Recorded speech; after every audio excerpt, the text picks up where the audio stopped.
bienvenue à toutes et tous. Bonjour. Et je suis très heureux d'animer ce nouveau webinaire de la Société française d'exobiologie. Là, j'ai compté, c'est le 14e qu'on organise depuis 3-4 ans. Donc, c'est devenu un rendez-vous régulier. On essaye de varier les thématiques. La dernière fois, c'était David Morera qui nous avait parlé de la vie dans les environnements extrêmes et poly-extrêmes, et il nous avait exposé le cas singulier de Dalol en Éthiopie. Donc on était dans le monde du petit, pas infiniment petit, mais en tout cas du microscopique et de la biologie. Et donc ce soir, j'ai le plaisir d'accueillir Elsa Ducrot. Donc on va partir dans le monde des exoplanètes, l'astrophysique. Donc Elsa a obtenu son doctorat de l'Université de Liège avec Michael Gillon. Donc elle est spécialiste des exoplanètes et de leur caractérisation avec des télescopes, donc Speculoos, le JWST. Donc, oui, c'est la réflexion qu'il y avait à boire et à manger dans ton travail parce qu'il y a le système TRAPPIST dont tu es une des spécialistes, donc une fameuse bière belge, et puis le télescope Speculoos qui nous permet de les observer. Donc, ensuite, tu es revenu en France pendant 2 ans au CEA de Saclay. Et tu travailles actuellement à l'Observatoire de Paris, Olésia, où tu continues de travailler sur les exoplanètes. Tu as obtenu le prix de la Fondation L'Oréal for Women in Science en 2022. Et donc, je te remercie de nous parler ce soir, quasiment en exclusivité, des derniers résultats obtenus sur les planètes du système TRAPPIST.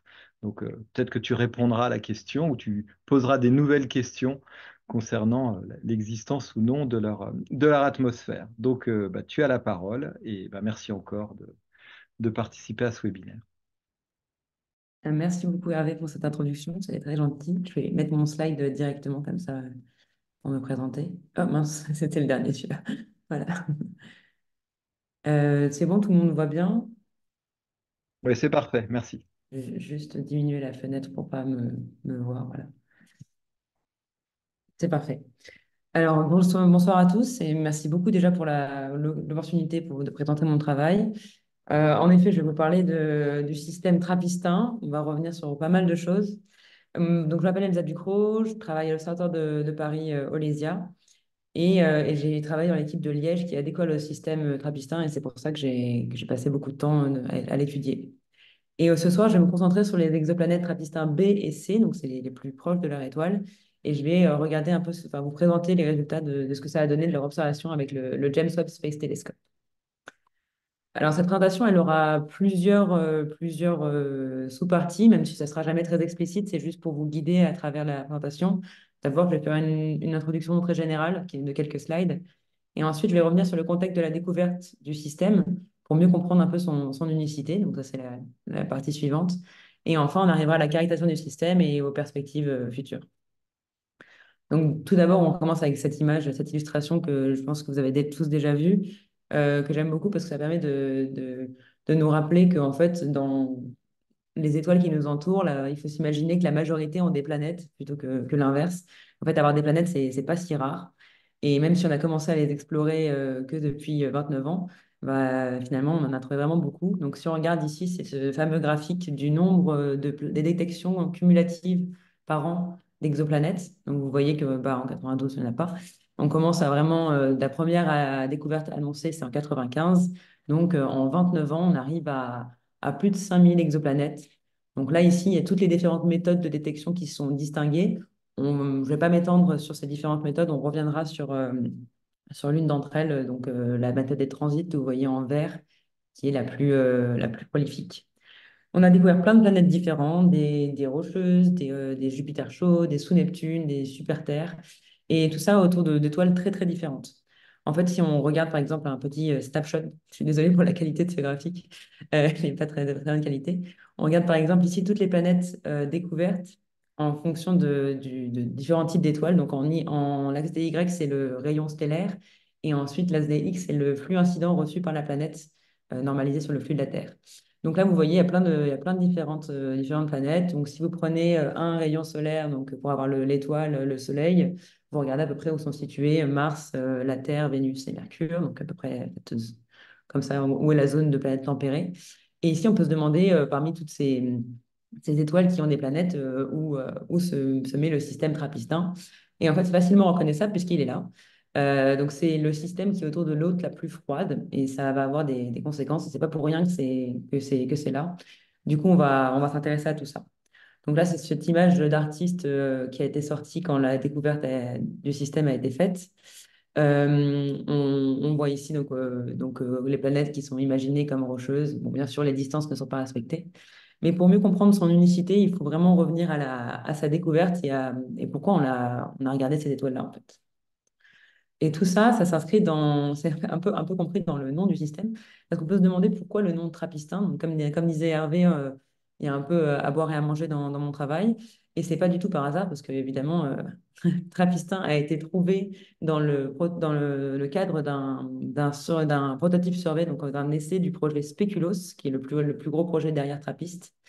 Et en fait, donc bien sûr, Spéculoos et Trappist, ça vous rappelle la Belgique. Et c'est pas par hasard, parce que tout est mené par une équipe de Liège en collaboration avec plein d'autres universités. Et les acronymes sont les suivants. Donc Spéculoos, qui est le gros projet derrière tout ça, qui veut dire Search for Habitable Planet Eclipsing Ultra-Cold Stars.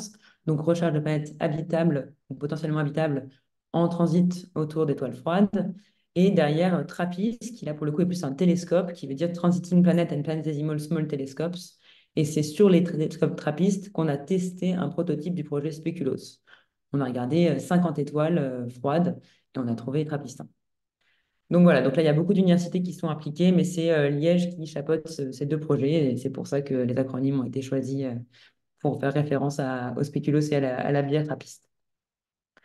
Alors, ensuite, pour expliquer un peu tout ça, je vais reprendre le mot, le titre de spéculoos, donc Search for Habitable Exoplanets Eclipsing Ultra-Cold Stars, et je vais décomposer les différentes parties du titre pour qu'on comprenne chacun des éléments.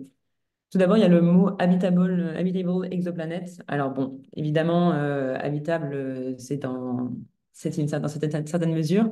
En exoplanétologie, on utilise plutôt des proxys pour se rapprocher de quelque chose qui pourrait probablement être plus habitable. C'est-à-dire que l'habitabilité, c'est tellement varié, ça a tellement de facteurs. Là, si on prend ce diagramme dans cet article par Victoria Meadows, on voit que au centre, vous avez une vague qui est censée être du coup la présence d'eau liquide. Donc souvent, on définit cette zone habitable en exoplanètologie, enfin, on définit toujours d'ailleurs, comme étant la zone où on pourrait avoir de l'eau liquide à la surface. On fait ni trop chaud ni trop froid pour avoir de l'eau liquide à la surface. Du coup, l'eau liquide, c'est un petit peu le maître mot. Et là, on voit dans ce diagramme que pour avoir de l'eau liquide, il y a énormément de choses à prendre en compte. Il y a des effets stellaires, il y a des effets de dynamique planétaire, et il y a des effets de propriété planétaire. Donc là, Alors, si vous regardez cet article, c'est un très bon article de review. Chaque couleur veut dire quelque chose, c'est par rapport à si c'est observable ou pas, si c'est déduit après calcul, etc. Donc il y a énormément de propriétés à prendre en compte, c'est très complexe et on va d'abord se faciliter la vie dans mon métier d'observatrice, ça va être de regarder les planètes qui sont dans la zone habitable. Donc cette zone dont j'ai parlé, qui est définie comme la région autour d'une étoile où une planète de la taille de la Terre et faite de la même chose que la Terre pourrait maintenir de l'eau liquide à sa surface. Cette zone habitable, si on la compare pour différentes étoiles, donc au milieu, vous avez les Sun-like stars, donc comme le Soleil, c'est la zone qui va être en verte. Donc, il fait ni trop froid ni trop chaud pour avoir entre 0 et 100 degrés à la surface. Si vous avez une étoile plus chaude, évidemment, cette zone va être reculée puisqu'il fait plus chaud. Il faut être plus loin pour être dans cette gamme de température. Donc forcément, si vous êtes plus loin, vous allez avoir aussi des orbites encore plus grandes. Donc, sachant que pour une étoile type solaire, bon, sur Terre, nous, on a une orbite de 1 an. Sur une étoile plus chaude, ça serait la zone habitable à plus d'années. Et pour les étoiles plus froides, donc on va cette fois-ci avoir l'inverse, une zone habitable qui est beaucoup plus proche et des planètes qui tournent donc en zone habitable qui tournent beaucoup plus vite. Donc d'abord, ça c'est le premier concept de spéculoos, c'est regarder des planètes en zone habitable. Donc le mot habitable en fait veut dire zone habitable. Ensuite, le mot eclipsing. Alors, eclipsing, là, c'est pour dire que elles vont transiter leur étoile. Donc, c'est une méthode de détection Parce qu'on rêverait tous d'avoir une belle image des planètes, comme on en voit dans les illustrations. Mais actuellement, en imagerie directe, alors on fait des très belles choses. Là, vous pouvez voir deux systèmes exoplanétaires. À gauche, HR 8799 et à droite, le système Betapic, l'étoile Betapic. Euh, on fait des très belles images en imagerie directe, mais malheureusement, ça, c'est possible qu'avec encore des planètes qui sont très grosses, très loin de leur étoile, et pour qu'on ait un contraste suffisant. Avec des planètes de type zone habitable, c'est pas encore possible. Sûrement dans les 20 prochaines années avec l'ELT et encore plus tard avec Habitable World. Donc pour l'instant, nous, on doit utiliser des techniques indirectes pour regarder ces planètes en zone habitable, et notamment une technique qui a été mentionnée dans mes premiers slides, qui s'appelle la méthode des transits. La méthode des transits, ça implique plusieurs moments. Là, je vais vous montrer une petite animation. Ça vise particulièrement des planètes qui vont passer devant leur étoile. Donc, il faut une configuration géométrique euh, particulière. On peut pas, toutes les planètes ne transitent pas, mais quand elles transitent, c'est vraiment un coup de bol pour nous parce ce qu'on regarde, c'est le moment où la planète va passer devant l'étoile et cacher un peu du flux de l'étoile. Donc là, ici, on va avoir une animation de l'évolution du flux en fonction du temps pendant que la planète fait une orbite autour de son étoile. Donc, elle va passer. Quand elle passe devant, hop, on a un transit parce qu'elle a caché de la lumière. Et ensuite, quand elle va aller derrière, on a une éclipse. Parce qu'on va avoir une différence de flux. Parce que cette planète, elle réfléchit un peu de la lumière de l'étoile. Elle en émet aussi dans le thermique. Et la différence entre le moment où on a planète plus étoile et juste étoile, ça crée une petite extinction. Donc, la grosse extinction, c'est le transit. Et la petite extinction, c'est l'éclipse ou occultation. C'est les mots que je vais utiliser. Je vais dire occultation plutôt. Et à partir de on appelle ça pardon, l'ensemble de toute la période de la planète, ça s'appelle la courbe de phase, pour vraiment regarder l'évolution entre le côté jour et le côté nuit. Et avec juste ces éléments-là, on peut faire déjà beaucoup de sciences. Donc, par exemple, si on prend le transit, à gauche, je vous ai mis les observables que je vais détailler, et à droite, c'est les propriétés physiques qu'on peut en déduire. Donc, un transit, c'est un U dans une courbe de lumière. Et à partir de ce U, il y a plusieurs observables assez faciles à identifier. D'abord, il y a la profondeur du transit, on appelle delta F par exemple. C'est un delta de flux. Et ça, c'est directement lié au rapport des rayons du rayon de la planète sur le rayon de l'étoile. Donc ça nous permet déjà comme en général on connaît le rayon de l'étoile, ça nous permet de déduire le rayon de la planète. Ensuite, on va avoir les durées partielles et totales du transit, donc entre le fond du transit et le transit en entier. Ça nous permet d'avoir précisément la période de la planète, mais aussi ici ce qu'on appelle le scale parameter, mais qui est le rapport de demi-grand axe sur le rayon de l'étoile. Donc, on va avoir le demi-grand axe de la planète, c'est-à-dire où est-ce qu'elle est située par rapport à son étoile. On peut avoir aussi le temps de mi-transit pour savoir exactement quand la planète passe et en déduire sa période. Et ensuite, en utilisant, bon, ça c'est un peu plus complexe, donc courbure du transit, s'il est plus en forme de U ou en forme de boîte, ça peut nous donner aussi des indications sur le paramètre d'impact de la planète. Et aussi, on peut déduire la densité de l'étoile à travers ces transits. Bon, il y a beaucoup d'informations, mais c'est juste pour vous dire qu'à partir de peu d'observables, on peut avoir des vraies contraintes physiques. On peut également faire de la caractérisation atmosphérique avec ces transits. Et c'est un concept assez simple, c'est-à-dire qu'on a notre étoile qui émet dans toutes les longueurs d'onde. Ici, j'ai pris une petite illustration où on imagine qu'elle émet dans le rouge et le bleu. Et alors, cette planète, donc c'est un caillou par exemple, qui va cacher toutes les longueurs d'onde pareilles, mais qui est entouré d'une fine atmosphère qui, là, pour le coup, va distinguer certaines longueurs d'onde. En fonction des molécules dans l'atmosphère, certaines longueurs d'onde vont traverser et d'autres vont être bloquées. Là, si on imagine par exemple une molécule qui va bloquer la lumière bleue mais pas rouge, on aura donc une profondeur de transit qui paraîtra plus profonde dans le bleu que dans le rouge. Et donc ça, c'est très subtil, il faut avoir un télescope assez puissant.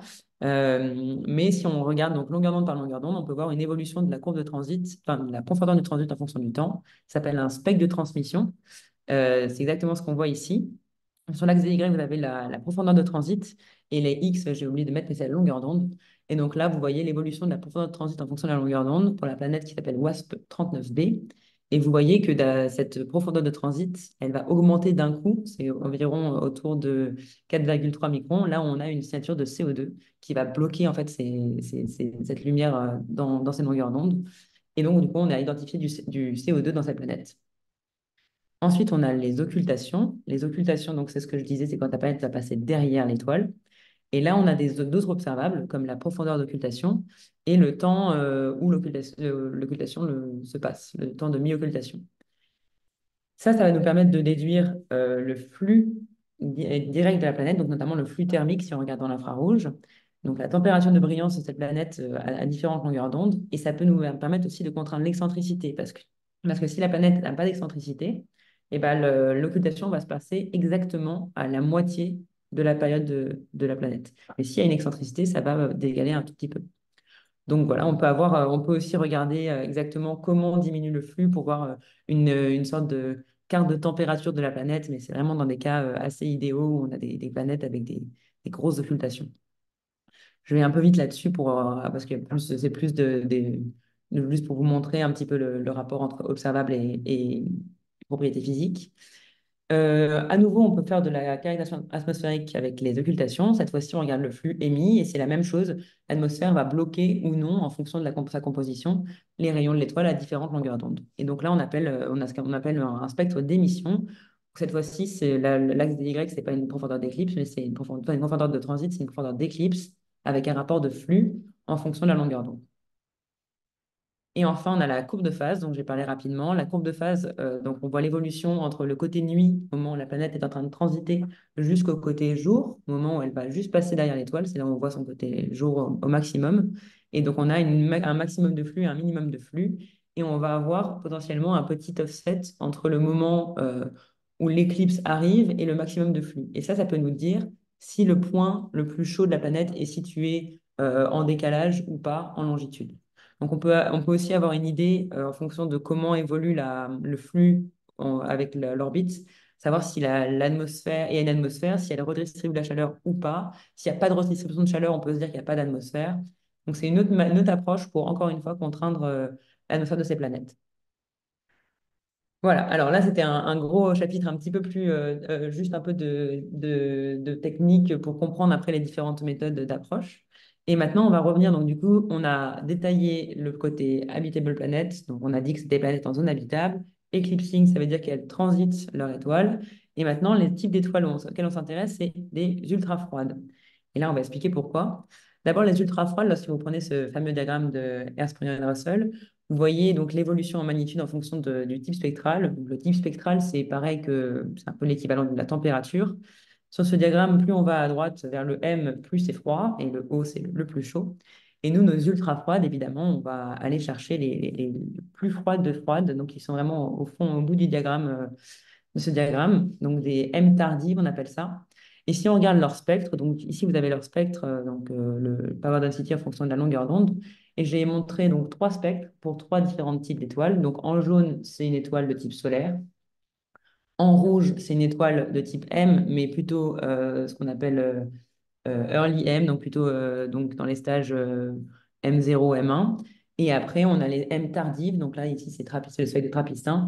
Donc là, on est plutôt sur du M8. Donc c'est vraiment des étoiles ultra froides. C'est pour ça qu'on dit ultra froides. Alors, pourquoi les étoiles ultra froides? En fait, elles ont plusieurs avantages. Le premier avantage, c'est que c'est plus simple en transit de détecter des planètes de type rocheuse de la taille de la Terre autour de ces étoiles. Et ça, c'est un simple fait de géométrie, c'est-à-dire qu'un transit, c'est lié donc au rapport des aires. Et là, on voit que pour une planète de la taille de la Terre devant une étoile de type solaire, on a un transit qui fait 0,01%. C'est très petit et c'est très dur de voir ça avec nos télescopes.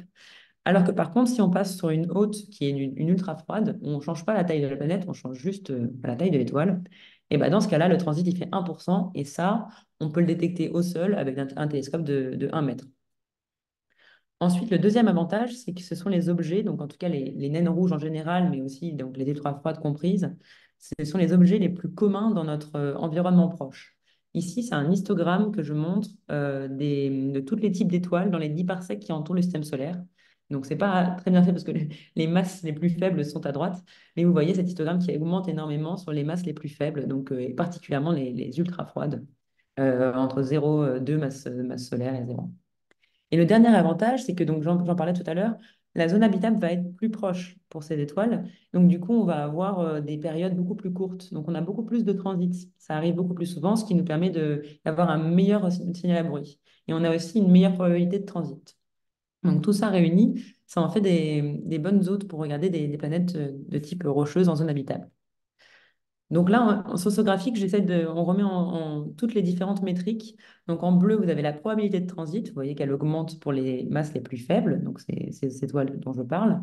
Vous avez en rouge la profondeur de transit. À nouveau, elle augmente pour les masses les plus faibles. Et en noir, donc le nombre d'orbites par an. À nouveau, ça augmente aussi pour les étoiles à masse les plus faibles. Donc, et là, vous avez en vert, pardon, ce que j'appelle le James Webb Sweet Spot.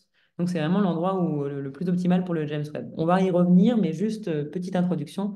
Le James Webb Space Telescope, c'est un télescope spatial de plus de 6 mètres qui a des grandes capacités en infrarouge et qui est équipé avec 4 instruments qui font de la photométrie et de la spectroscopie, idéal pour la caractérisation d'exoplanètes. Ce qu'il faut retenir, c'est que du coup, ici, comme toutes les métriques sont au maximum pour ce type d'étoiles très froides, et que du coup, ça va maximiser la possibilité de caractériser leur atmosphère, n'importe quelle planète de type de la taille de la Terre qui serait trouvée autour d'une étoile, une de ces étoiles, sera directement une cible privilégiée pour James Webb, parce que enfin, ça sera beaucoup plus simple de l'étudier parce que toutes ces métriques sont maximisées. Donc, c'est très intéressant d'en trouver. Alors là, c'est le satellite. Je voulais juste montrer la couverture. Donc, on a le satellite TESS qui cherche plein d'exoplanètes et qui en trouve énormément. Mais TESS est un petit satellite et qui caractérise les NNM, mais pas les plus tardives. Il a du mal à passer dans des températures en dessous de 3000 Kelvin. Et c'est là que le projet Speculoos, je reviens dessus, s'inscrit vraiment en complémentarité. Donc là, j'avais oui, un petit peu plus de détails sur cette opportunité de James Webb avec un peu plus de quelque chose de plus concret. C'est que par exemple, alors, pardon, ici, alors pour l'instant, on regarde juste à gauche, on a un exemple d'une planète, pour une planète comme la Terre, en zone habitable, autour de différentes étoiles. On imagine à quoi ressemblerait son spectre de transmission. Alors, si elle était autour d'une étoile Early M en bleu, on aurait très peu de signal. Autour d'une étoile mid-M, donc une M5, on aurait déjà pas mal de signal. Autour d'une étoile late M, donc comme Trapistin, j'ai mis M5, mais c'est M8 pour la courbe en rouge. Là, on a beaucoup plus de signal et là, on peut commencer à détecter des choses comme par exemple du méthane ici ou du CO2. Et à droite, c'est un graphique très équivalent qui vous montre pour les planètes tempérées qu'on connaît, lesquelles ont des signaux atmosphériques les plus élevés. Donc, vous voyez que le système Trapistin sort du lot. Voilà. Donc, tout ça pour revenir à pourquoi on a cherché des planètes en transit autour d'étoiles froides, et c'est le projet Speculoos. Donc là, j'ai mis une jolie photo de ce télescope-là. C'est un projet qui s'articule tout autour du monde. On a des télescopes Speculoos au sud, dans le Chili. On en a au nord, aux Canaries. On en a un qui s'appelle Syntex, qui est au Mexique, qui est la copie de Speculoos Nord et Sud. Et on a les télescopes TRAPPIST, qui sont là en soutien aussi, si besoin, pour des confirmations d'observation. Ça, c'est une image de à quoi ça ressemble les webcams de Speculoos. Donc, tous les soirs, avec l'équipe Speculoos, on se relaie pour opérer les télescopes et pour les démarrer nous-mêmes. Donc, ils sont semi-automatiques. C'est-à-dire on a juste à lancer les plans et ensuite le télescope se débrouille. Mais je voulais juste vous montrer que même sur une webcam, une simple webcam qui est juste là pour voir si le dôme est ouvert ou pas, on voit déjà la Voie lactée. Donc, pour vous dire un petit peu la qualité du ciel chilien et la chance qu'on a de pouvoir faire ça. Et là, vous les voyez, chacun regarde une étoile différente. Donc, c'est ça le but du projet Speculoos, c'est que chaque nuit, tous les télescopes Speculoos regardent une naine rouge différente. Et tous les matins, on a la courbe de lumière qui nous arrive. On espère voir un transit pour détecter des nouvelles planètes autour de ces étoiles-là. Donc là, ça, c'est une vision de notre liste de cibles pour Spéculoos, plus ou moins. Là, on a toutes les étoiles, les naines rouges, dans les 40 parsecs autour du Soleil. Donc, en l'axe des Y, vous avez la température effective de l'étoile. Et l'axe des X, ça va être le signal à bruit si vous aviez une planète en zone habitable de ces étoiles et que pouvez la regarder avec le James Webb. Donc plus le signal à bruit, ce SNR, est élevé, mieux est la cible. Donc là, le satellite TESS va couvrir donc, cette range, cette partie d'étoiles. Et Speculoos va venir s'inscrire pour couvrir toutes les autres, sachant que toutes ces cibles-là, ces étoiles-là, sont les plus idéales pour le James Webb. Donc, si on trouve une planète autour d'une de ces cibles-là, c'est directement vraiment une super cible pour le James Webb. Et donc, bien sûr, Trappistin tombe en plein dans le mille. Donc, on a eu vraiment de la chance et on a vraiment un super système. Alors voilà, juste pour comparaison par rapport aux autres systèmes connus, vous voyez qu'il y a un vrai décalage. Donc bien sûr, ils sont très intéressants ces systèmes, mais on a quand même un décalage en niveau signal à bruit important dès qu'on monte un petit peu en température de l'étoile et en taille de l'étoile. Alors, on revient sur cette image du système trappistin et cette fois-ci, maintenant, on va donner un peu plus de détails. Donc, il a été trouvé en 2017 et on a donc une étoile, je l'ai dit plein de fois, qui est très froide, à la moitié de la température du Soleil. C'est l'autre la plus froide qu'on connaît, qui a des étoiles pour l'instant. Elle fait que 9% de la masse du Soleil, 12% de son rayon et elle est située à 12 parsecs. Donc, c'est pas énorme, c'est 40 années-lumière, c'est pas si loin. Et elle est entourée, c'est ça qui est très intéressant, par 7 planètes rocheuses, dont 3 qui sont en zone habitable. Elles ont des noms pas très originaux, parce que l'étoile s'appelle TRAPPIST-1, et ensuite les planètes s'appellent TRAPPIST-1b, C, D jusqu'à H. Et donc, c'est donc E, F, G qui sont en zone habitable. Ensuite, elles ont des périodes vraiment très courtes, parce qu'encore une fois, donc voilà, ces systèmes sont très compacts. Et même si elles en ont 3 en zone habitable, les périodes, elles vont de 1,5 jours pour TRAPPIST-1b à 18 jours pour TRAPPIST-1h. Donc, c'est des planètes où il y a énormément d'anniversaires, beaucoup de choses, ça se passe très vite, mais c'est très compact. Et ce qui est intéressant, c'est qu'elles forment des chaînes de résonance de Laplace. Donc, ça vous fait peut-être penser à la résonance de Laplace la plus connue, qui est celle des lunes de Jupiter. Et là, c'est la même chose. Donc, 3 par 3, elles font des résonances. Donc, B, C, D sont en résonance de Laplace, C, D, E sont en résonance, D, E, F, etc., etc. Et ça a des impacts, par la suite, on en reparlera pour la déduction de leur masse. Ensuite, au niveau de leurs propriétés, elles ont des rayons, des masses et des radiations, donc le flux qu'elles reçoivent. C'est très similaire aux planètes rocheuses de notre système solaire, donc compris entre Mercure et Mars. Donc, c'est quand même très intéressant. Et donc, c'est les plus favorables pour le James Webb. Ça, je l'ai répété et vous avez compris maintenant. Ensuite, voilà, je fais juste un petit détail. Donc, c'est un système très compact. Vous voyez ici qu'on pourrait rentrer le système trappistin bien en dessous de l'orbite de Mercure. 3 en zone habitable, la zone verte, et donc un environnement très différent, parce que ces étoiles n'ont vraiment rien à voir avec des étoiles solaires, parce qu'on va avoir des planètes beaucoup plus proches, des étoiles beaucoup plus actives, avec des séquences, séquences principales très intenses. Donc, on pourra en reparler après, mais c'est vraiment de l'habitabilité dans un tout autre contexte que celui de la Terre. Alors, on a eu beaucoup de chance, comme c'était une grande découverte, on a eu le droit d'avoir beaucoup de temps sur le télescope Spitzer à l'époque, qui est maintenant retraité. On a eu plus de 1000 heures d'observation sur le système trappistin, donc, étalé sur plusieurs années. C'est le plus gros programme qui a été fait sur un seul système exoplanétaire, et ça inclut notamment une période continue de 20 jours. Donc là, je vais vous montrer une petite animation qu'ils ont faite avec la vraie courbe de lumière. Donc les points blancs, c'est la vraie courbe de lumière qui se dessine en même temps que les planètes passent. Donc, vous voyez que les planètes passent tout le temps devant Trappistin. On a la chance qu'elles transitent toutes, les 7, et qu'elles sont d'ailleurs assez coplanaires, donc on les voit toutes passer, et il y a toujours quelque chose qui se passe sur ce système. Donc là, pendant 20 jours, vous voyez des éruptions stellaires, donc ces gros pics, c'est des éruptions stellaires. Vous voyez plein de transits par-ci, par-là, de différentes tailles pour les différentes planètes.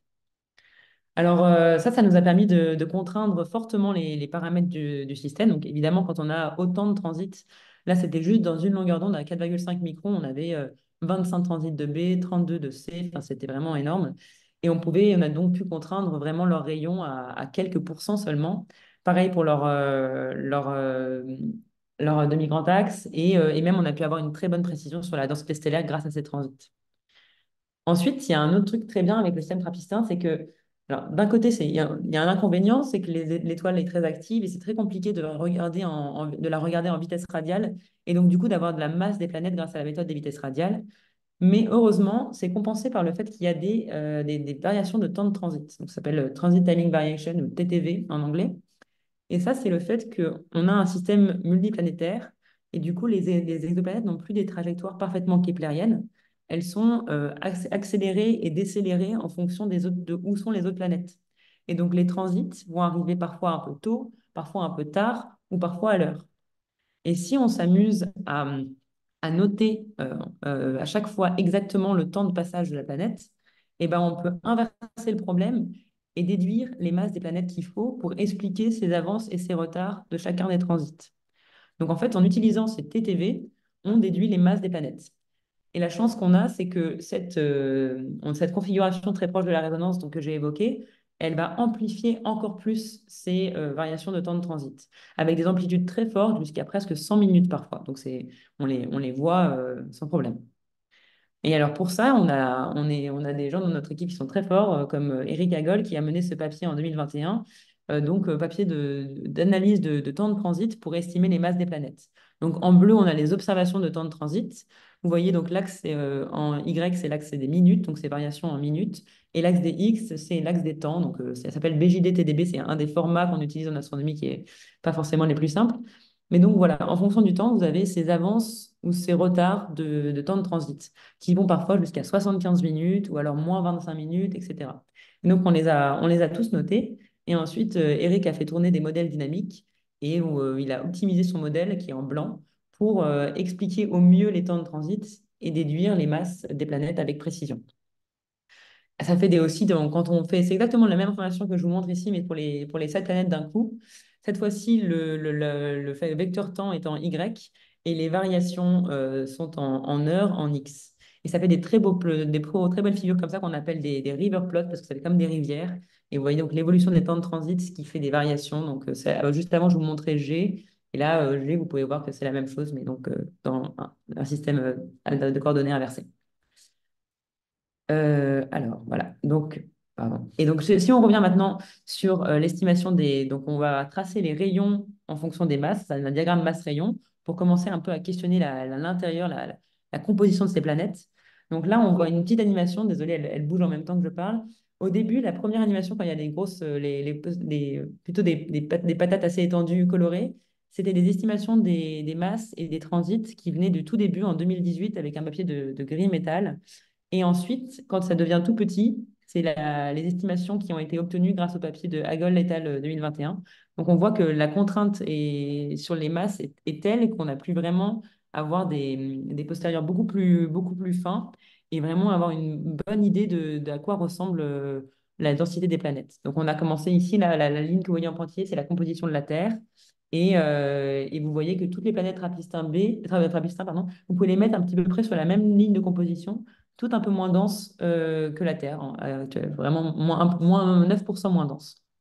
Et voilà, donc on arrive à une pression sur les masses qui est de l'ordre de 3 à 5%, ce qui est complètement incroyable parce que si on avait en vitesse radiale, ça équivaut à 2,5 cm par seconde, ce qui est quelque chose qu'on n'a pas encore du tout pour ce genre de planète. Et donc ça, on fait les planètes rocheuses les mieux connues après celles de notre système solaire, tout ça. Donc là, vous avez ce diagramme de la NASA qui était sorti après pour les comparer à la Terre, à Vénus. Mais bon, je vais passer là-dessus parce on a déjà explicité tout ça. Je voulais juste vous montrer qu'en ce moment, on continue à faire des suivis au sol de ces 30 ans de transit. C'est quelque chose qu'on continue à faire tous les ans. Et donc là, vous avez les points en bleu que je vous ai montré avant, le modèle en blanc qui a été optimisé sur les points en bleu. Et en rouge, vous avez tous les nouveaux transits qu'on a observés. Et vous voyez à quel point le modèle est bon parce qu'on arrive vraiment à expliquer vachement bien, même dans le temps, ça continue à bien s'expliquer. Et heureusement d'ailleurs, parce que planifier des transits qui ont 50 minutes d'avance et de retard quand on n'a aucune idée de quand ils arrivent, ça serait un peu compliqué. Alors voilà, donc on a un système qui est donc le mieux connu après les planètes rocheuses de notre système solaire, ce qui fait que ça avait beaucoup de science et beaucoup de papiers. Dans cette frise, j'ai essayé de résumer un peu tous les papiers qui ont été faits dans les 6 dernières années en différents domaines, donc il y a sur l'étoile, sur les paramètres orbitaux, sur l'atmosphère, le climat, sur l'impact de la contamination stellaire. Bon, à chaque fois, il y a beaucoup plus de papiers que ce que j'ai écrit. Il y a à chaque fois des etc., etc. Mais au total, vous avez près de plus de 200 papiers peer-reviewed qui ont été publiés sur le système trappistin. Donc, ça a vraiment pris beaucoup, beaucoup de science. Et bien sûr, vous avez James Webb qui a décollé à la fin de l'année 2021. Donc, c'est beaucoup de choses à faire maintenant. Donc, on passe au nouveau chapitre. Donc, James Webb Space Telescope, voilà une image d'illustration, au cas où vous ne savez pas à quoi il ressemble. Je voulais mettre une image une vidéo du décollage. Je ne sais pas si vous entendez le son. Je vais avancer un peu, c'est juste que je... 6, 5, 4, 3, 2, unité, top. And we have engine start. And liftoff. LHEAP, décollage. Decollage, liftoff from a tropical rainforest to the edge of time itself. James Webb begins a voyage back to the birth of the universe. Voilà, je voulais vous montrer la description très américaine du décollage de James Webb. Donc, tout s'est bien passé. Il est arrivé dans l'espace comme il fallait. Donc là, j'ai juste mis des petites comparaisons de taille. Il est beaucoup plus gros que Hubble au niveau de son miroir, donc 6,5 m, des alvéoles pour pouvoir être mis dans la fusée, donc qui se replie, avec des oreilles qui se replient, et un bouclier solaire qui fait la taille d'un terrain de tennis. Donc c'est vraiment incroyable et tout s'est passé à merveille. Donc, c'est très impressionnant. Alors, au niveau des instruments, il est équipé de 4 instruments. Je ne vais pas aller dans tous les détails, mais ça s'appelle MIRI, NIRSPEC, NIRIS et NIRCam. Ils ont chacun des capacités différentes et complémentaires. Ici, on a donc une sorte de résumé. Donc, en l'axe des X, c'est la longueur d'onde. Et vous avez 2 catégories, spectroscopie ou imagerie. Et là, chaque instrument a des modes soit dans les deux, soit dans un seul des deux. Donc, par exemple, le mode MIRI est le seul à aller vraiment dans l'infrarouge moyen, mais NIRSPEC a une meilleure capacité en spectroscopie. Donc, ils sont tous complémentaires. Donc là, je voulais juste m'en profiter pour montrer les premières images qui sont vraiment magnifiques, avec donc d'abord la nébuleuse de Hakkaren, ensuite cette nébuleuse planétaire qui a été comparée avec les données Hubble. Mais bien sûr, qu'en est-il des exoplanètes? Alors, si on regarde toutes les exoplanètes qui transitent, donc qui pourraient être des bonnes cibles pour James Webb, parce qu'il y en a beaucoup, il n'y a pas que les planètes en zone habitable et rocheuse, hein, il y a des planètes très intéressantes dans les hôtes Jupiter ou les sous-Neptune. Là, on voit que James Webb a observé beaucoup de planètes très différentes, de différentes températures, là qu'on voit des différentes températures et rayons. Et nous, on va revenir donc du coup sur nos planètes rocheuses, sur les Trappistins. Et alors là, on a beaucoup de chance parce que, comme je vous dis, c'est une cible optimale pour James Webb, pour la première caractérisation de planètes tempérées rocheuses. Et donc, du coup, on a eu beaucoup de temps. Alors là, j'ai essayé de faire une frise des différentes observations qui sont passées. Il y a plein de programmes. Au total, il y a 9 programmes. 4 qui sont ce qu'on appelle des GTO, c'est des temps garantis, donc c'est des temps qui ont été donnés aux équipes qui ont participé à construire les instruments. Et 5 GO, donc des temps qui ont été obtenus après par la sélection de propositions d'observation. J'ai essayé de séparer par les différents instruments, donc MIRI qui est en rouge, NIRSPEC en bleu, NIRIS en rose. NIRCam n'est pas utilisé pour le moment pour observer les planètes Trappistins. Et ce qu'il faut retenir, donc pas besoin de regarder en détail, ce qu'il faut retenir, c'est que toutes les planètes Trappistins, donc de B à H, sont observées par James Webb, au moins en transit, et que les 2 premières, Trappistin B et Trappistin C, sont aussi observées en occultation, donc en émission. Alors, donc maintenant, on peut regarder un petit peu ce qui était prédit avant le décollage. Avant le décollage, quelques années avant, même 2019, on avait des prédictions de ce qui pourrait se passer, ce qu'on pourrait observer avec le James Webb en transmission sur Trappistin. Donc, on voit encore une fois toujours la même chose, la profondeur de transit en fonction de la longueur d'onde. En noir, c'est un modèle d'une atmosphère ici avec de l'oxygène à gazing. Et en violet, c'est les points NIRSPEC stimulés. Donc en 3 transits, ils me pensaient qu'on aurait la précision pour pouvoir bien détecter le CO2 notamment. Donc vraiment pas beaucoup de temps demandé pour avoir un grand retour. Mais tout ça, c'était sans prendre en compte la contamination stellaire. Alors en effet, ces étoiles rouges, nos N rouges, elles ont beaucoup d'avantages, comme je l'ai montré, mais elles ont aussi un inconvénient, c'est qu'elles sont très hétérogènes et qu'elles ont des taches brillantes et des taches froides, un peu comme on voit sur cette illustration, et que ces taches, elles vont avoir des impacts en transit sur la planète. D'abord, elles ont un impact si la planète est située, enfin, si la tache est située dans la corde de transit, dans le chemin de transit de la planète. Par exemple, ici, c'est une observation qu'on avait fait de Trappistin G avec Spitzer, et on voit un gros saut au milieu du transit, alors que normalement, tous les transits Trappistin G font la profondeur montrée dans le modèle, là, en bleu. Et ça, c'est sûrement le passage d'une tâche, on appelle ça un spot crossing. Donc ici, vous avez une petite illustration qui vous montre, bien sûr, c'est exagéré, mais à quoi ça ressemblerait. Donc, si vous avez des tâches, vous faites des bumps comme ça. Et si vous avez des tâches chaudes, ça sera plutôt des trous. Donc tâche froide, ça remonte le flux, tâche froide, ça descend le flux. Donc ça fait un peu des structures, mais au moins quand on a les structures, bah, on voit un peu à quoi ce qu'on a à faire.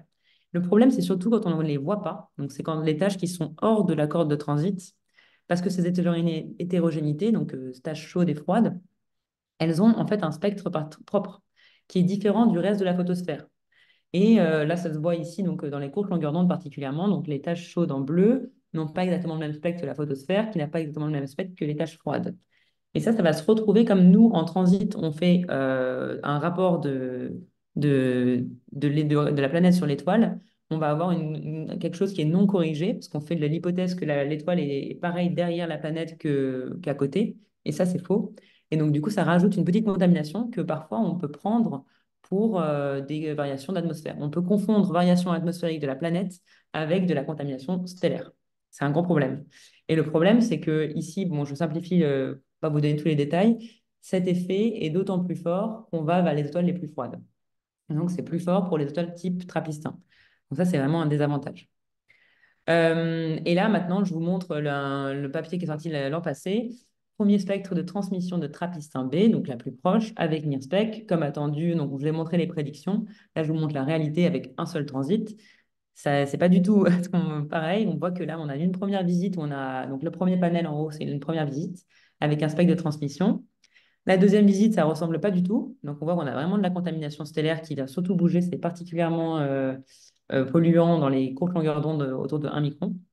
Et quand on essaye de corriger la contamination stellaire et de faire un feed global, on s'en sort avec les points en noir du troisième panel, mais on voit que pour l'instant, on peut vraiment rien dire sur l'atmosphère avec ces points-là. Donc, c'est quand même un peu compliqué. Et donc là, on voit aussi la contamination stellaire dans d'autres choses. Par exemple, ici, c'est l'exoplanète GJ 1132b, avec ce super titre d'article que j'aime beaucoup qui s'appelle Double the Trouble, parce que d'abord, ils ont eu la première visite qui est à gauche, donc un spectre de transmission à gauche. Ils pensaient avoir découvert de l'eau. Et après, ils ont eu de la deuxième visite où là, d'un coup, ils ne voyaient plus du tout. Et donc, ils ont dit double the trouble parce qu'avec avec une visite, ils savaient ils pensaient savoir ce qu'ils voyaient. Et avec deux visites, ils ne savent pas. Et en fait, il se trouve que c'est sûrement de la contamination stellaire qu'ils voient. Pareil pour cette autre planète, observée aussi avec James Webb, où ils ont découvert de l'eau, mais ils ne savent pas si ça vient de la planète ou de l'étoile. Donc, toujours le même problème. Et c'est là que l'émission, donc les occultations, arrivent à la rescousse. Et c'est pour ça qu'on va se concentrer sur des programmes qui ont été faits en émission. Donc, on a un programme qui s'appelle 1177 qui regarde 5 occultations de B à 15 microns. Le programme 1279 qui regarde 5 occultations de B, mais à 12,8 microns. Et ensuite, un autre programme qui regarde la courbe de phase de B plus C. On y reviendra à la fin. Ça s'appelle le programme 3077. Ah, pardon. Et il y a aussi le programme qui regarde 4 équipes de Trappistin C, 2304. D'abord, on va parler de Trappistin B et ensuite, on parlera de Trappistin C. Alors, donc on regarde l'éclipse secondaire, donc l'occultation. Et comme je vous avais dit au début, on peut donc détruire la température de brillance de la planète. Et l'avantage, pardon, c'est qu'on n'est pas impacté par la contamination stellaire. La motivation de regarder Trappistin B, c'était d'avoir 2 points de la profondeur d'éclipse, donc un à 12,8, un à 15, parce qu'à 15 microns, on a une absorption du CO2. Donc, si on avait du CO2 dans la planète, dans la même sur la planète, on devrait avoir une profondeur qui serait différente entre ces deux longueurs d'onde. Donc, c'est ce qu'on a voulu faire. Juste pour référence, il y a plus quelques années, j'avais regardé les courbes Spitzer, donc les 20 jours en continu, à 4,5 microns. J'avais 28 occultations de B, 9 de C. Je les ai toutes stackées ensemble pour essayer d'avoir un signal et je voyais rien du tout. Donc vraiment, même avec 28, j'en voyais rien du tout. Et donc la question, on se demandait, est-ce qu'on va avoir quelque chose avec James Webb? Et avec James Webb, en une visite, à 15 microns, on la voit direct au moment où elle était attendue. Donc c'est vraiment, ça prouve la qualité des données de James Webb. Quand on met les 5 ensemble, on voit vraiment bien l'éclipse secondaire. Donc on la détecte à 8 sigma, donc aucun problème. Et ensuite, quand on convertit donc, cette profondeur en température, on obtient le point en bleu ici, donc cette fois-ci, donc c'est la profondeur d'éclipse, pardon, en fonction de la longueur d'onde, comparée à différents modèles. Et là, les modèles dont on parle, c'est des modèles de planètes plutôt peu rocheuses, avec différentes compositions de roches. Parce qu'en fait, c'est tellement chaud ce qu'on a mesuré. On a mesuré, pardon, 500 Kelvin, j'ai oublié de dire la valeur, que on n'imagine pas qu'il y ait d'atmosphère. D'ailleurs, pour le CO2, on s'attendait à avoir quelque chose d'assez faible à 15 microns et de plus fort à 12,8. Là, pour l'instant, on a quelque chose de très faible à 15 microns, ce qui nous a plutôt donné envie de nous dire qu'il n'y avait pas d'atmosphère et que c'était un corps noir avec un albédo même d'ailleurs très faible, proche de zéro. Mais on devait attendre quand même d'avoir les autres données qui sont arrivées un an plus tard. Alors, pour Trappistin C, on a fait la même chose, cette fois-ci avec 4 éclipses, on la détecte aussi, donc elle est un peu moins profonde parce que la planète est plus loin, donc sa température est plus faible, mais on la détecte quand même. Et quand on met le point à nouveau, la profondeur d'éclipse ou le flux rapport flux de la planète sur le flux de l'étoile, en fonction de la longueur d'onde, on compare à différents modèles et on voit que là encore, on est une situation entre deux où on ne sait pas si ça pourrait être une roche ultramafique aussi, mais ça pourrait aussi être une fine atmosphère. Donc pour l'instant, on ne peut pas vraiment conclure avec un seul point sur Trappistin C. Donc on peut se demander comment on va faire pour distinguer les deux scénarios qui ont été identifiés pour Trappistin B. Et il y a une solution, c'est la courbe de phase. Donc on en a parlé au début et on va revenir ici. Donc on se rappelle que c'est la planète qui tourne autour de son étoile et on regarde son flux tout au long de sa période. S'il n'y a pas d'atmosphère, donc c'est la courbe en rouge, et ben alors il n'y a pas vraiment de redistribution de chaleur. Donc du coup, il y a une vraie différence de flux entre le côté nuit et le côté jour, qui est même totalement égale à la profondeur de l'éclipse secondaire. Donc si on voit cette grosse variation de flux, c'est qu'il n'y a pas de redistribution de chaleur et du coup pas d'atmosphère. Si par contre on a une atmosphère qui redistribue enfin, de manière efficace la chaleur, et ben, la courbe de phase va être beaucoup plus plate, même totalement plate si c'est totalement redistribué. Mais voilà. Donc ça peut être une manière de voir en regardant toute la courbe de phase, regarder si elle est plate ou non, pour voir si les planètes ont une atmosphère. Et là, on a été malin, c'est on s'est dit qu'on allait faire non, d'une pierre deux coups, pardon, en regardant la double courbe de phase donc de Trappist-1 B et C. Donc, ce qu'on a fait, c'est qu'on a commencé par un transit de B. On est allé jusqu'à un moment où on avait fait exprès pour timer l'éclipse de B, l'occultation de B et l'occultation de C en même temps. Donc, du coup, on amplifie le flux aussi. Et après, on va jusqu'au transit de C. Donc, par contre, comme c'est trapistin, il y a toujours plein de trucs qui se passent. On était un peu obligé d'avoir un transit de G dans le lot, une éclipse de F, une éclipse de D. Il y a plein de choses qui se passent en même temps, mais on ne peut pas passer à côté. Et il y a aussi ces petits événements que j'aime beaucoup s'appellent les PPO, j'appelle ça les PPO, Planet Occultation. Et ce qui se passe là, c'est que vous avez des planètes, le système étant tellement coplanaire, vous avez des planètes qui s'éclipsent les unes les autres hors du champ de vue de l'étoile. Donc, cette fois-ci, ce n'est pas devant l'étoile qu'elles s'éclipsent, c'est sur le côté. Et comme elles ont quand même un certain flux thermique, eh ben, on peut voir la différence quand B cache C, par exemple. Ici, vous voyez, juste avant la double éclipse, une grosse chute de flux due au fait que B cache C. Donc, on a proposé ça, observer une double courbe de phase à 15 microns, comme ça, dans le thermique à nouveau. On était 30 personnes impliquées dans ce programme, de plein d'expertises différentes. Et tout ça dans une initiative pour regarder Trappist-1 avec James Webb qui a été créée, qui s'appelle la TRAPPIST-1 James Webb Initiative, pour essayer de maximiser le retour scientifique sur ce système. Et on espère donc, du coup, à partir de cette courbe de phase, déduire s'il y a une atmosphère sur les deux planètes ou pas. Là, on a beaucoup de chance, c'est que ça a été accepté. Donc, on a obtenu ce programme qui est de 75 heures. Je crois que c'est le plus long programme en continu sur une même cible avec James Webb. Donc, on est vraiment très chanceux. Et il a été observé fin novembre. Ensuite, juste pour finir, je voulais dire qu'avec Trappist-1, on a la chance d'avoir quelques petites idées empiriques pour contourner les effets de contamination stellaire et quand même faire du transit. Donc, on a fait une roadmap pour essayer d'expliquer ça, où on veut prendre avantage prendre avantage du fait que le système est multiplanète et coplanaire. Par exemple, si vous regardez le nombre, là où vous regardez tous les transits qui se passent et à chaque fois combien de temps il se passe entre les différents transits, et ben en fait, il y a plus de 46% des transits qui sont à moins de 5 heures d'un autre transit. Donc, il y a vraiment tout le temps quelque chose qui se passe. Et ça, on peut l'utiliser, par exemple, si on se dit que B n'a pas d'atmosphère, comme c'est sûrement suggéré, on ne sait pas encore, c'est sûrement le cas. On pourrait utiliser B comme un scanner de l'effet de contamination stellaire en même temps qu'on regarde un transit de E, par exemple. Et on pourrait même faire quelque chose d'encore plus intéressant, c'est carrément faire une courbe de la rotation de l'étoile. On sait que l'étoile a une période de 3,3 jours. Et on a identifié des fenêtres où sur ces 3,3 jours, on peut avoir 9 transits de 6 planètes différentes. Et donc à chaque fois avec des impacts, des paramètres d'impact différents, c'est-à-dire qu'elle transite à des endroits différents de l'étoile, ce qui vous permet de scanner les différentes tâches stellaires à la surface de l'étoile avec à chaque fois en utilisant les planètes comme scanner. Donc, c'est une manière de décoder un peu cette histoire de contamination stellaire en utilisant les planètes. Voilà, après, je voulais parler du fait, oui, que bien sûr, on s'intéresse évidemment aux autres planètes rocheuses autour d'étoiles ultra froides. Spéculoos, c'est toujours en pleine recherche. On n'a fait que 20% et quelques de notre liste vraiment privilégiée. Mais c'est vrai qu'on ne parle pas de Trappist pour rien, parce que je vous avais montré ce graphique du début, où on voyait qu'elle était un peu vraiment la meilleure au niveau des signaux sur bruit pour les planètes en zone habitable. Et si on rapporte ça ici, donc vous avez la magnitude des étoiles qu'on regarde sur Spéculoos en axe des Y à droite, et donc à nouveau ce SNR en axe des X. Et ben là, j'ai tracé donc toutes les étoiles de la liste Spéculoos et le nombre d'heures où elles ont été observées. Et toutes les étoiles qui sont mieux que Trappist-1, on les a quand même déjà beaucoup observées, on n'a encore rien vu. Donc, alors peut-être qu'il y a des planètes, mais juste qu'elles ne transitent pas. Et donc c'est pour ça que pour l'instant, on passe pas mal de temps sur ce système. Là, c'est ma conclusion. Je pense que je la remettrai juste après, mais je vais vous remercier beaucoup pour votre attention. Je suis désolée j'ai un peu dépassé le temps. Et voilà. Merci beaucoup.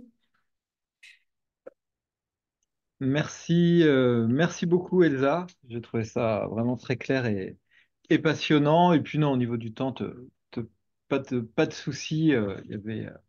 On n'est pas à la minute. Donc, bah, j'ai vu qu'il y avait déjà des questions dans le chat. Alors, je vais peut-être donner la parole à Marc Tessera, qui a une question peut-être un peu plus générale avant de donner la parole à Luc, qui a des questions plus pointues, j'ai l'impression.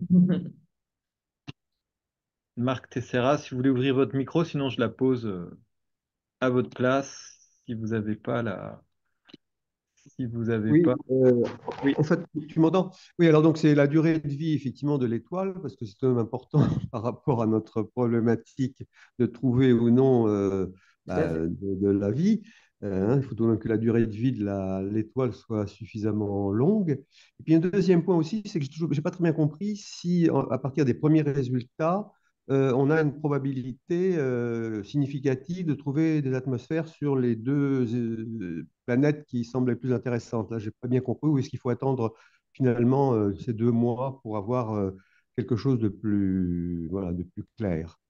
Oui, bien Donc, sûr. j'ai deux questions, quoi, hein. Oui, alors au niveau de la vie de ces étoiles, donc c'est des étoiles rouges, elles sont vraiment très vieilles. En général, elles vivent beaucoup plus longtemps que les étoiles solaires. Donc là, on est sur des Trappistins, on est sur quasiment 8 milliards d'années. Donc c'est plutôt un problème en fait. C'est plutôt, on se demande qu'est-ce qui s'est passé pendant toutes ces années. Est-ce que les atmosphères se sont pas totalement fait balayer par l'activité stellaire? Donc ouais, c'est quelque chose qui est étudié. Il y a pas mal de modèles d'évolution de l'échappement atmosphérique pour ces planètes autour d'étoiles froides. Et ensuite, pour la deuxième question par rapport aux planètes, donc là, alors, c'est vrai que j'ai peut-être pas été très clair. Les planètes qui nous intéressent le plus, on va dire, au niveau zone habitable, c'est les EFG. Mais pour l'instant, c'est un peu difficile de les accéder, donc parce qu'en transmission, on est contaminé, et en émission, elles ne sont pas aussi favorables que les deux plus proches. Donc là, on a regardé d'abord les plus faciles, donc B et C, qui sont un peu trop chaudes pour être en zone habitable. Elles sont plutôt de l'ordre de ce que reçoit, entre ce que reçoit Mercure et Vénus au niveau irradiation. Euh, et elle, pour l'instant, bah, pour B, ça a plutôt l'air c'est possible, ça se fait plutôt pas d'atmosphère. Pour C, on n'est pas, on sait pas, on sait pas encore. Et c'est un peu compliqué, même avec la courbe de phase, on est en train de pousser nos analyses pour essayer de savoir répondre à cette question. Mais si jamais une atmosphère était trouvée sur C, ou même sur B, ça serait une excellente nouvelle pour toutes les planètes qui sont derrière, parce que c'est celles-ci, c'est les plus proches qui sont sûrement sujettes au maximum d'échappement atmosphérique. Donc si elles ont gardé une atmosphère, c'est très bon signe pour les suivantes. Et en plus, niveau composition de leur intérieur, on voit qu'elles se mettaient toutes sur la même ligne de composition. Donc elles viennent sûrement vraiment en migration du même sorte de composition, même sorte de volatiles, de quantité de volatiles, de quantité de matériel. Donc, avoir une atmosphère sur les plus proches, ça serait très bon signe pour celles qui sont en zone habitable. Je ne sais pas si ça répond. Si, parfaitement, merci. Merci. Luc, alors j'ai vu que tu avais posé deux questions. Donc pour les autres, n'hésitez pas à me poser des questions sur le chat ou lever la main. Vas-y, Luc. Bonjour à tous. Oui, bonjour Elsa, merci pour cet exposé. Vous m'entendez? Oui, c'est bon. Oui, très bien. Oui, j'avais une question, mais tu as presque répondu dans l'avant-dernier transparent. Je me demandais quel était le range de magnitude dans le domaine H, en bande H, de l'échantillon trappiste. Et là, je vois que tu donnes les magnitudes en J, donc c'est un petit Oui, peu on est plus toujours bleu, en si je puis dire. suivi. Mais c'est vraiment des. Ouais, vous allez Nous, jusqu'à des magnitudes on prend aussi assez des faibles. naines Ouais, brunes, hein. Il y a des naines brunes aussi, hein, dans l'échantillon. ouais, d'accord. Ouais. Ouais, je me posais la question par rapport aux caractérisations qu'on peut faire après depuis le sol avec par Alors, spectroscopie en haute résolution ou des choses comme ça. Ouais. Je sais que par exemple avec Spirou au CFHT, qui est un télescope de taille déjà honorable, on peine beaucoup avec Trappist. C'est un objet déjà faible, quoi, quand on veut faire de la haute résolution spectrale. Ouais. ouais, Donc là, exactement. les objets de Trappist, les objets spéculos, ouais, on- C'est un peu c'est le problème qu'on a, donc moi, notamment bah, ouais, pour les masses, par exemple, là je ne l'ai pas montré. Alors, ouais, on le voit, il a un nom un peu différent, mais non, je ne l'ai pas mis. On a trouvé une autre planète, enfin d'autres planètes qui s'appelle Speculos 2, donc c'est un système qui a été trouvé par Speculos. Elles sont très bien aussi, elles sont dans une étoile froide. Ah voilà, c'est LP, pardon, c'est celle-là. LP 899, vous voyez à gauche, là, en vert. Ah oui, je vois. Donc elle est très intéressante aussi, mais par exemple, elle, il n'y a pas de résonance. Donc du coup, on ne peut pas du tout avoir les masses. On n'arrive même pas à avoir de temps d'observation sur James Webb sur ce système parce qu'ils nous disent qu'on n'a pas les Ouais. masses. Il n'y a pas Et les on peut pas les précisions avoir. suffisantes Voilà. pour Et on le ne peut pas les transit. avoir en vitesse Ouais. radiale non plus parce que l'étoile, comme vous l'avez signalé, elle est trop faible. Donc Trappist-1, c'est encore une fois un coup de bol de cette résonance et ces temps de variation de transit. Variation de Ouais, temps. ouais. Moi, merci, j'avais une deuxième question par rapport à l'exemple que tu as donné là en parlant du double the trouble. C'est Ouais. rigolo, ouais. Euh, est-ce que justement ces variations, donc la cause de ces variations, ce qui est suggéré, c'est la contamination de l'étoile. Mais Mm. est-ce que des variations atmosphériques de l'étoile, est-ce que des variations, pardon, de l'atmosphère de la planète pourraient être à l'origine de ces variations observées? C'est-à-dire que si tu observes un transit et que l'atmosphère est claire, tu vas Mhm. sonder l'atmosphère en profondeur. Et si au transit suivant, il y a des nuages, tu vas plus voir ce que tu voyais au transit précédent. Bah, Et j'imagine, donc, je ne sais pas à quel point ils pourraient, je pense pas qu'ils peuvent. C'est vrai qu'on pourrait tout à fait imaginer qu'il y a du dégazage, bah, à certains moments, il y a du matériel dans l'atmosphère et d'autres, il n'y en a pas. oui, Euh, oui, oui, c'est ça. j'ai pas lu le papier dans un grand détail dans celui-là. Ici, bon, là, le fait qu'ils le. Enfin, c'est vrai, il faut regarder en détail ce qu'ils disent. Mais tout à fait, moi, je ne vois pas pourquoi ça pourrait pas être également un phénomène temporel au niveau de la planète. Ouais, ouais, ouais. Moi, je connais pas ce papier, ouais. Non plus. J'ai Et un peu de enfin, temps, j'essaierai de j'avais juste regarder. vu, j'avais beaucoup aimé le titre et vu l'image, je Oui, oui, l'avais c'est bien. parce que j'ai vu qu'il y avait contamination stellaire qui a été mentionnée, c'est pour ça que je l'ai regardé. Ouais. Merci. Merci. Merci Luc. Alain Léger, j'ai vu que tu avais écrit une question, tu peux la poser.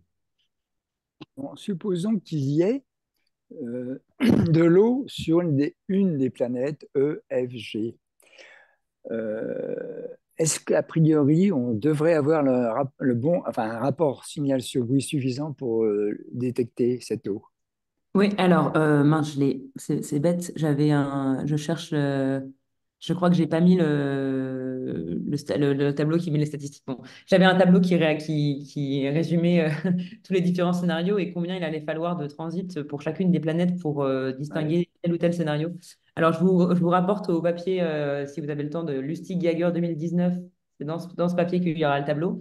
Mais je peux vous dire que, bon, donc, dans mes souvenirs, il en faut quand même beaucoup particulièrement. Donc, E, elle est plus petite. Donc, pareil, il en faut pas mal. Pour G, F aussi, parce que finalement, elles sont plus loin, donc ça passe moins souvent. Enfin, finalement, il Ouais. faut beaucoup de temps de télescope. Et c'est pour ça qu'on a créé cette initiative Trappistin, James Webb. C'est pour essayer de ne pas gâcher de temps, parce qu'en fait, le temps est assez précieux, parce qu'on a besoin de beaucoup de transit pour arriver, en effet, à des conclusions intéressantes sur les compositions, sur l'eau, par exemple, ou des trucs plus durs comme voilà, bah, l'oxygène. CO2, c'est la moins dure de toutes. Mais déjà, ça demande, pour les planètes en zone habitable, ça demande déjà facilement une quinzaine de transits, ce qui est beaucoup. Et avec les effets de contamination stellaire, c'est même peut-être encore plus qu'il nous faut. Donc tout ça, c'est pour ça que on essaie d'être tous ensemble quand on propose du temps d'observation sur Trappistin avec James Webb. On essaye de ne pas se répéter et de ne pas faire des doublons parce que si on commence à avoir les mêmes propositions de chaque côté, on va pas jamais arriver au nombre de transits suffisant pour savoir répondre à cette question. Mais vous pouvez regarder, je pense que c'est une quinzaine pour eux au moins de transit. D'accord. Et deuxième petite question, la structure qui nous embête de l'étoile, est-ce qu'elle est stable dans le temps? Alors, le problème qu'il y a avec ces naines rouges, c'est qu'elles ne sont pas bien connues, même par les. Enfin, c'est pas les étoiles qui ont été le plus modélisées par la physique stellaire, etc. Du coup, il y a des observations en polarimétrie, en imagerie Doppler pour quelques-unes d'entre elles les plus brillantes. On voit que ces tâches peuvent être d'une durée, d'une longévité très forte, très longue. Donc, parfois, elles peuvent durer peut-être des années. Mais en fait, on n'a pas vraiment assez de statistiques pour savoir comment se comportent ces hétérogénéités à la surface Trappistin. On manque de modèles et c'est pour ça qu'il y a quelque chose qui est vraiment en train de se créer. Il y a une grosse initiative de la NASA là-dessus pour réunir un peu physiciens stellaires et exoplanètes pour essayer en effet d'avoir des vraies contraintes physiques. Parce que pour l'instant, moi, tout ce que j'apporte là, c'est que de l'observationnel. J'ai pas de physique sur comment ces spots se développent, combien de temps ils restent, est-ce ils prennent tant de pourcents de l'étoile ou pas, etc. Donc, on peut espérer du progrès dans le domaine qui permettrait à son tour de voir s'il y a de l'eau ou s'il n'y a pas d'eau. Oui, tout à fait. Ouais, c'est quelque chose qui a été vraiment bien pris en compte, je pense, par la communauté exoplanète. Et il y a je vois de plus en plus de thèses à la frontière sur ces thématiques de contamination stellaire. Donc, j'espère que ça sera le cas. D'accord. Merci. Merci. Est-ce qu'il y a d'autres questions? Moi, j'en ai une en attendant de voir s'il y en a d'autres qui arrivent. C'est quand tu montrais là le schéma où on réduisait avec le temps l'incertitude sur la masse et le volume et donc la densité. Tu concluais qu'on était autour de 0,9. Ça, elles étaient tout autour de 0,9 fois la Terre. De 9% moins dense, pardon. Ouais, pardon, oui, 9% moins dense. Et, alors, est-ce que ça donne des informations importantes sur la structure des planètes, la quantité d'eau, le fait que toutes soient sur à peu près cette Oui. même relation de proportionnalité, alors que dans le système solaire, je crois que c'est quand même un petit peu plus dispersé. Euh, qu'est-ce Encore une fois, c'est que ça dommage. nous apprend? Ouais. J'ai pas l'autre figure du papier où il y a la comparaison avec différentes compositions d'intérieur. Donc oui, en effet, ça met des contraintes sur les volatiles. On voit que, par exemple, si les planètes avaient des atmosphères riches en hydrogène et en eau type atmosphère primaire, elles auraient vraiment pas du tout cette forme-là au niveau du rapport rayon-masse. Donc on peut les exclure. Et après, par rapport aux différents scénarios qui peuvent passer à travers ces postérieurs-là colorés, il y en a qui sont vraiment très, très différents. Il y en a qui sont, donc voilà, composition terrestre avec 9% moins dense, donc peut-être un excès de volatile. Il y en a d'autres où c'est en fait une composition où il n'y aurait pas de noyau, ça ne pas de différenciation de noyaux mentaux, par exemple. Quelque chose sans corps vraiment. Alors, on ne sait pas si c'est plausible, mais ça, en tout cas, ça passe très bien par les points. Donc, encore une fois, c'est de l'exploration. On n'est pas, on va continuer à essayer de réduire les masses pour pouvoir exclure de plus en plus de scénarios et confirmer l'un ou l'autre. Mais c'est vrai que c'est encore très dégénéré comme analyse. Ok, merci beaucoup. Je vois plus de questions dans le chat, pas de main qui se lève non plus. Ah, Non. il y a Alain qui a levé sa main. Ah bah vas-y Alain alors.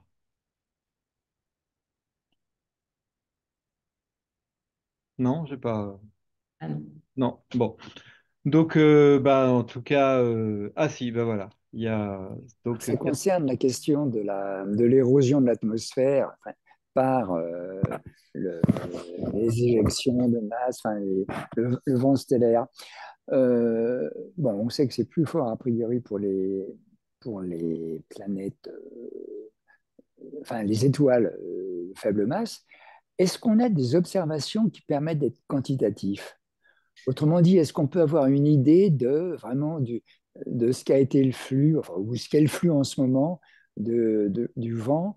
Et deuxième chose, finalement, est-ce qu'on a aussi des observations qui permettent de dire l'érosion est effectivement de tel ou tel type et elle a telle efficacité? Alors, au niveau donc, pour les vents eux-mêmes, pas vraiment, mais par contre, les observables que j'ai qui sont liés, c'est les éruptions stellaires. Donc là, on en voit. On en voit dans le visible avec Kepler, on en a vu pas mal. On en a vu même dans le mi-infrarouge avec Spitzer. Quand elles sont très puissantes, on arrive à avoir une contrepartie en infrarouge.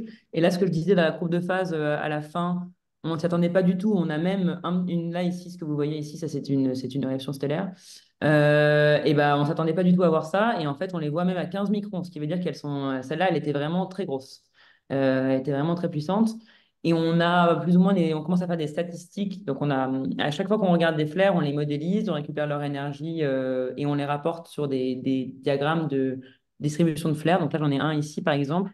Bon, c'était par rapport à un autre problème de zone abiogénésis. Donc, c'était l'inverse. C'était plutôt comment les flares peuvent être utiles. Mais bon, je ne vais pas m'étendre là-dessus. Si vous voyez en Y ici, c'est le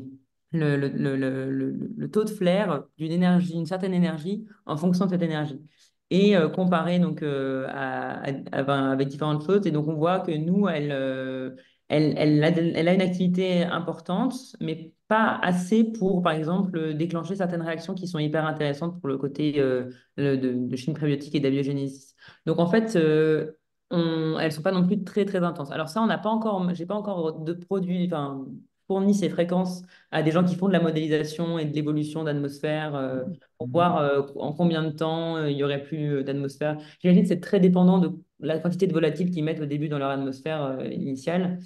Mais ce qu'on voit, c'est que bah, j'ai pas non plus, mais une trapistin qui serait beaucoup plus jeune, on s'attend à quelque chose de beaucoup plus actif, avec beaucoup plus de violente plus souvent. Et, euh, et voilà, enfin, donc pour dire, ouais, j'ai une contrainte observationnelle qui n'a pas été encore mise dans des modèles de prédiction d'évaporation, donc je ne pourrais pas répondre non, exactement à la question, mais c'est quelque chose qu'on regarde, en tout cas le taux de flair. Ok. Merci. Et une dernière question, je propose que ce soit la dernière, donc Catherine Césarski. Oui, c'est ça. C'est peut-être manque d'attention de ma part. Tu nous as parlé rapidement, au tiers de ton exposé, de la possible détection d'eau sur des exoplanètes. Là, on a entendu euh, ce que vous attendez ou espérez dans le cas de TRAPPIST. Mais pour ailleurs, donc, tu nous as rappelé qu'il y a eu un ou deux cas où on a parlé de détection d'eau et ensuite ça a été mis en question, où on a été dit que cette eau, en réalité, elle était sur l'étoile, etc. Et je voulais savoir, il n'y a pas d'autres exemples. Aujourd'hui, on n'a pas de détection d'eau sur une exoplanète avec JWST. Euh, c- Crédible. d'eau liquide. Si, si, il y a on voit de l'eau, il me semble, sur certaines. Alors attendez, je peux ouvrir une autre présentation. Donc, tu nous as montré deux cas où tu as dit que ce n'était plus le cas, et du coup, je ne savais pas s'il y en avait d'autres qui, eux, étaient crédibles. Non, Voilà. alors ici, bah, en fait, ce que j'ai montré, c'est plutôt des planètes autour d'étoiles froides. C'était pour montrer que celle-ci, Ah, pour celle-ci, en tout cas, on a vraiment. On ne sait pas si c'est la contamination stellaire ou si c'est la planète. Mais c'était juste parce que c'est des étoiles, des planètes autour d'étoiles froides. Sur des planètes de type Jupiter, donc, oui, parce que bien sûr, James Webb, on regarde plein de planètes qui sont bien oui. plus variées que juste les rocheuses qui m'intéressent moi.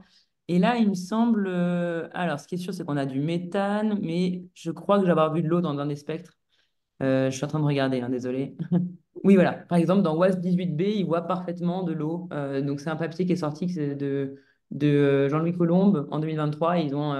C'est dans le spectre de WASP 18b en émission. Ils ont une marque d'eau hyper claire, au liquide, bien sûr. Qu'est-ce qu'il y a d'autre comme planète? Je réfléchis, où il y a de l'eau. Faire vapeur, non? Oui, C'est bah, vapeur d'eau, oui, bien sûr, bien sûr. liquide, bien sûr, ouais, je pense que c'est oui, c'est vapeur.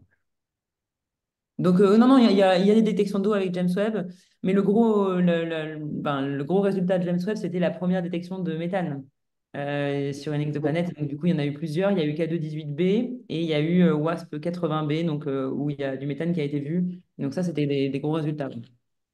Mhm. Mais à chaque fois des planètes géantes ou semi-géantes, non?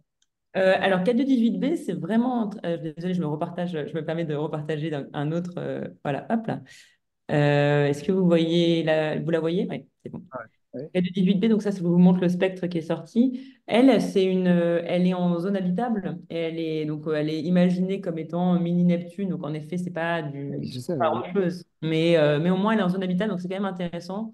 Et après, par contre, en effet, je suis d'accord que oui, WASP 80, ça c'est vraiment c'est de la géante, une géante, pas très chaude, mais quand même assez chaude. Donc voilà, c'est ça c'est le méthane que je montrais. D'ailleurs, c'est très intéressant parce que cette planète avait d'abord été observée avec Hubble. Et le premier papier, enfin, d'abord, on pensait que les signatures qu'on voyait ici, là, vers les 1 micron, que c'était de l'eau. Ça a été annoncé comme de l'eau. Et en fait, James Webb a prouvé que c'était pas de l'eau, c'était du méthane. C'est ça. J'ai l'impression que beaucoup d'annonces d'eau, ce qu'on fait au cours des ans, après on revient en arrière et on dit que ce n'est plus le cas, etc. On a de plus en plus d'observations, c'est tant mieux. Ok. Bon, juste, je lis un Luc qui dit dans le chat que H2O avait été détecté sur des exoplanètes avant le Oui, bien JWST. sûr. Bah, du coup, Oui, il oui. y en avait avec Hubble, pas mal.